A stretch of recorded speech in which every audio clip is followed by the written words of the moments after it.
আপনার কি প্রায়ই বুক জ্বালা করে?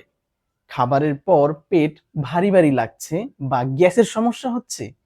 এবং এই সমস্যাগুলোর জন্য আপনি কি দোকান থেকে ওমিপ্রাজোল, ইসোমিপ্রাজোল, প্যান্টোপ্রাজোল, ল্যান্সোপ্রাজোল, ডেক্সল্যান্সোপ্রাজোল ইত্যাদি ওষুধ কিনে খাচ্ছেন? থামেন। আপনি জানেন কি এটি একটি সাময়িক সমাধান, কিন্তু এর পেছনে লুকিয়ে আছে দীর্ঘমেয়াদী বিপদ।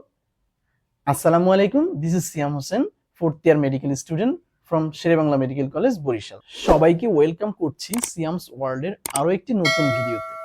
আজ আমরা এমন একটি বিষয় নিয়ে কথা বলবো যেটি সরাসরি আমাদের স্বাস্থ্যকে প্রভাবিত করে। আমরা কথা বলবো অতিরিক্ত গ্যাস্ট্রিকের ওষুধ বা প্রোটন পাম্প ইনহিবিটর এর ব্যবহারের ঝুঁকি, বিকল্প পথ এবং সঠিক ব্যবহারের উপায় নিয়ে।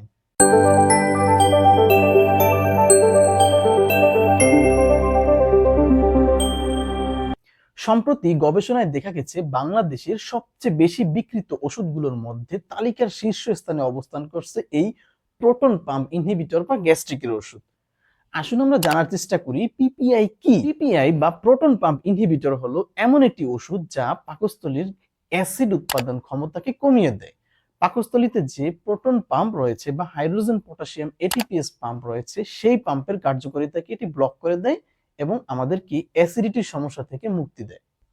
এখন আমরা জানার চেষ্টা করব কখন ডাক্তাররা এই ওষুধগুলো প্রেসক্রাইব করে থাকেন, অর্থাৎ পিপিআই বা প্রোটন পাম্প ইনহিবিটরের ইন্ডিকেশনস গুলো কি কি। Number 1, gastroesophageal reflux disease. এটি হলো এমন একটি অবস্থা যেখানে পাকস্থলীতে থাকা অ্যাসিড আমাদের ইসোফেগাস বা অন্ন নালীতে ফিরে আসে এবং বুক জ্বালা, গলা জ্বালা সৃষ্টি করে। পিপিআই এই অ্যাসিডের পরিমাণ কমিয়ে দেয় এবং আমাদের এই বুক জ্বালা থেকে রক্ষা করে। নাম্বার 2 হচ্ছে নন আলসার ডিসপেপসিয়া। এটি হলো এমন একটি গ্যাস্ট্রোইন্টেস্টাইনাল অবস্থা যেখানে পেটের উপরিভাগে ব্যথা হয় বা অস্বস্তি হয়। এতে পেট ফাঁপা, বমি বমি ভাব, অল্প খাবারই পেট ভরে যাওয়া এবং খাওয়ার পরে পেট ভারী লাগা ইত্যাদি সমস্যা দেখা যায়। এই সমস্যাগুলোর জন্য অনেক সময়ই ডাক্তাররা পিপিআই সাজেস্ট করে থাকেন। নাম্বার 3 হচ্ছে হেলিকোব্যাক্টার পাইলোরি ইনফেকশন। এই ব্যাকটেরিয়ার কারণে যখন আলসার হয় তখন অ্যান্টিবায়োটিক্সের সাথে পিপিআই ইউজ করা হয়। নাম্বার 4 হচ্ছে পেপটিক আলসার ডিজিজ। পাকস্থলী বা ডিউডেনামের দেয়ালে ক্ষতের সৃষ্টি হলে তা নিরাময়ে পিপিআই বিশেষভাবে কার্যকর। নাম্বার 5 হচ্ছে এনএসএআইডি এর ক্ষতিরোধে। অনেক সময় ব্যথার ওষুধ পাকস্থলীতে ক্ষতের সৃষ্টি করতে পারে। পিপিআই এই ঝুঁকি কমিয়ে দেয়। আসুন এবার আমরা জানার চেষ্টা করি পিপিআই বা গ্যাস্ট্রিকের ওষুধের সাইড ইফেক্ট গুলো কি কি। অল্প মেয়াদী সাইড ইফেক্ট গুলো হচ্ছে মাথা ঘোরা, বমি বমি ভাব, পেট ফাঁপা, ডায়রিয়া বা কোষ্ঠকাঠিন্যের মতো হজমের সমস্যা দেখা দিতে পারে। দীর্ঘমেয়াদী সাইড ইফেক্ট গুলো তাহলে কি কি হতে পারে? নাম্বার 1, হাইপোম্যাগনেসিয়ামিয়া।